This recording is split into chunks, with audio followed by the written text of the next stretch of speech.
So, despite the feeling that Sir Jim Ratcliffe was leading the takeover race and that Qatar's bid was just a last-minute bid so they could walk away and save face, Mike Keegan says no, there is no preferred bidder at this time, and there's sources and indications hinting that no, the Glazers have not picked Sir Jim yet. There's a reason Qatar put in this bid, and we will discuss that in this video. There's also lots of other news coming out. Apparently United are going to go and get their first summer signing wrapped up quick.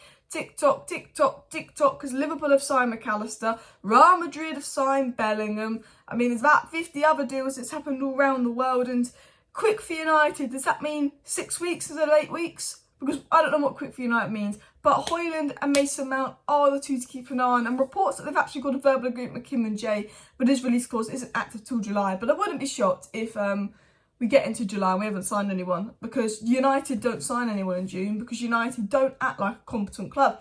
Ten Hag wants 2 people signed in June, 2 people signed in July, 2 people signed in August. That's pretty simple, isn't it? Considering you didn't sign anyone in January. I mean, Liverpool technically got Gakpo in December on Boxing Day. Ruined my Boxing Day. Do you remember that? But, you know, apparently this is causing Ten Hag to clash with the Glazers. Laurie Whitwell's done a really interesting report on Ten Hag clashing with the Glazers, potentially. So, we'll talk about the takeover. We'll talk about Ten Hag clashing with the Glazers.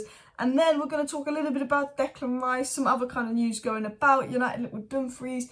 And then tonight's video, I might talk about the Kim and Jay to United news. Apparently we've got an agreement, some stories on Mason Mount and more. But what has Mike Keegan said about the sale? Smash a like, smash a subscribe, share. He didn't say that, but Mike Keegan said this.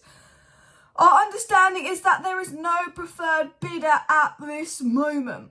Now, the Times technically never said there's a preferred bidder, but they said that basically Sir Jim, Raine and Glazers were in negotiations, la-di-la-di-la, like it seems that it's too late for Qatar, la-di-la-di-la-di-la-di-la. But Mike Keegan is saying, look, remember, nothing is signed, nothing is official. Qatar have put in this bid for a reason.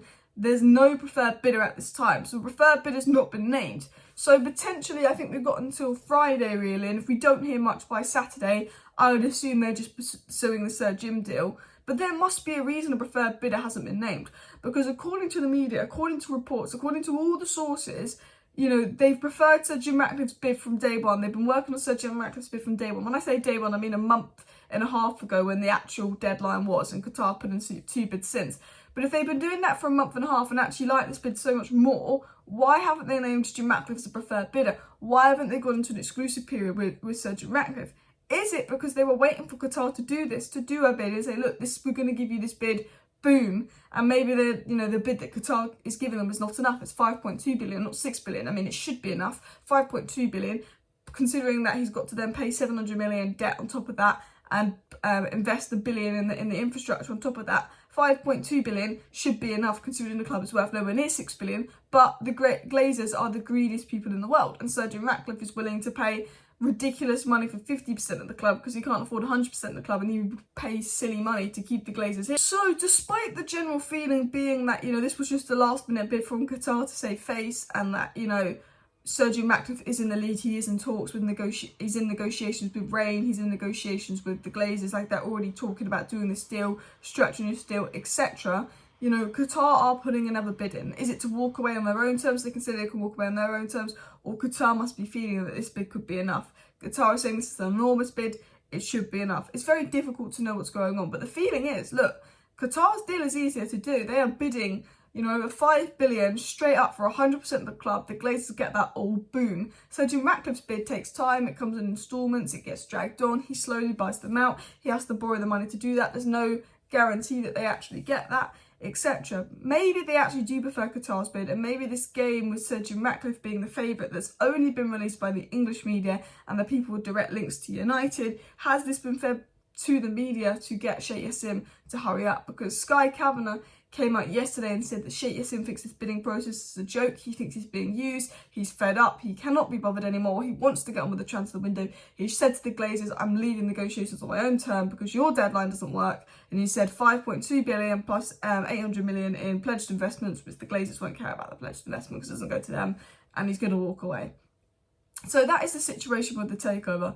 Although, you know, Sir Jim Ratcliffe is supposedly the favourite and the English media is reporting that Sir Jim Ratcliffe is supposedly the favourite, We don't know, because as Laurie Whitwell said, as David Ornstein said, if you speak to the United sources that are close to Raine and close to United, they'll tell you one story one day, another story another day, and another story the next day. They don't, you know, you can't actually believe what you're being told. The Glazers would tell Ornstein that Qatar's winning, then the next day they say Sir Jim's winning, then the next day they say they're staying. They just tell you what they want you to think, what they want people to think. And that might not be the genuine truth. We'll have to wait and see what goes on with the takeover. But I like the fact that Mike Keegan has confirmed that there's no preferred bidder at this stage. Knowing my luck, I'm going to make this video, I'm going to upload this video, and an hour later there's going to be a preferred bidder named Sir Jim. Just my luck. Because I made a video yesterday morning, and then within an hour of me posting the video, and I was saying, oh, there's not much on the takeover, but I think an update will come out this week. Then they update the Qatar's put another bid in. I'm like, I've just uploaded my video. But let's talk about Ten Hag reportedly clashing with Avi Glazer. It was said by Laurie Whitwell, first of all. Read this bit first. Manchester United have a reputation for being very slow to get into summer negotiations, but talk at the moment suggests the club could be quicker than usual to land their first signing. Please sign someone. Please do. They're saying United could potentially sign someone quick. We're looking at Colin Wani, we're looking at Højlund, we're looking at Mason Mount. I mean, look, Mason Mount is one that we reportedly could do quick. Højlund is one that we're actively pursuing as well. Højlund's a very quick and easy deal to do. We'll have to see. I do think we're going to get a few transfers heating up in the next week or so. I really do. I think the reason it is slow is because of the takeover and because it's United and we're slow in the window. I remember the whole of May and June last month we were talking about Julian Timber not to sign her, but at least we got Leacher in July. Blessing in disguise. You know, United don't ever do business till July, so, you know, I'm not expecting anything to happen in June, but we have been doing some talks at Mason Mount. We know that Ten Hag has said that he wants 2 signings in June, he wants an early signing, and Rob Dawson said the Glazers have given the green light for United to bring in 2 early summer signings, so we'll have to wait and see where that goes with all of that. But it was said this by Laurie Whitwell. Sources predict Ten Hag's ambition could clash with the Glazers' caution and lead to friction if the team's reshuffle is delayed. So Laurie Whitwell is basically saying Ten Hag and the Glazers could clash. Ten Hag's ambitious. Ten Hag has made it very clear. Even last summer he made it very clear he wanted signings in early. He didn't get them in early. Malacia was his only signing in by pre-season. We started the first game of the season without Anthony and Casemiro even being signed, and they were only signed after we lost 4-0 to Brentford because we were so unprepared in the summer transfer window. You know, Ten Hag has every reason to be frustrated, and the way I take that Laurie Whitwell report is, I take that as Laurie Whitwell basically coming out and saying Ten Hag is getting annoyed with the Glazers because he wants to build his squad and they're faffing around with this takeover and they're not doing anything, and he wants to sign players because, you know, they've looked at Mount, they've looked at players.